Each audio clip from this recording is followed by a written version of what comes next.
Daniel, je suis très contente que vous puissiez venir pour nous raconter un peu comment l'association a été créée donc en 1965. Oui, moi aussi, je suis ravie. Super. Voilà.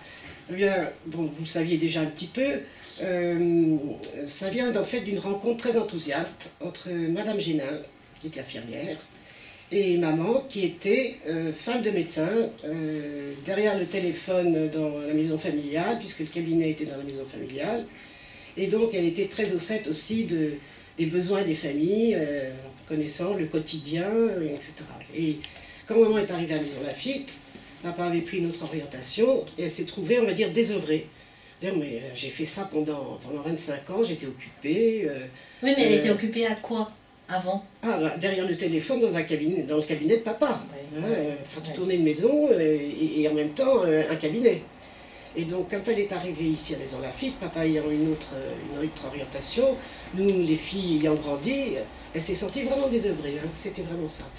Et puis, par contre, avec Madame Génin, elles ont dit, bon, ben, on sait très bien qu'il y a des besoins, qu'il faut aider les gens, que ce soit les petits, les mamans qui accouchent, les personnes âgées, etc. Et donc, elles ont eu l'idée de créer une association. Et au départ, tout se passait depuis la maison de mes parents. Il y a eu, il me semble, deux salariés, dont une était même logée par l'association.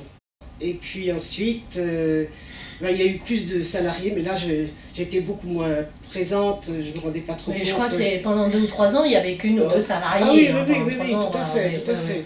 Bon, et puis maman courait après les financements, bien sûr. Évidemment, le moment est venu à présent de conclure sur ce film et de dire qu'au fond, nous devons toutes ces images, tout ce travail à nos salariés et à nos bénévoles.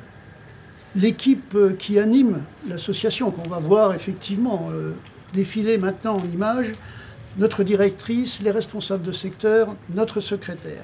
Et bien évidemment, pour la partie du film précédent, celle qui visite tous les jours nos usagers.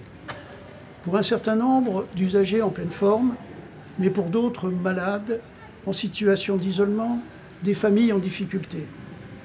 Donc au-delà de l'aide à l'entretien du domicile, je crois que nos aides, nos auxiliaires de vie, nos techniciennes contribuent à maintenir le lien social. Elles apportent de la chaleur, elles apportent du sourire, elles sont à l'écoute des soucis et difficultés de nos usagers. Et donc en conclusion de ce film, je dirais qu'un grand merci à ces salariés et à ces bénévoles.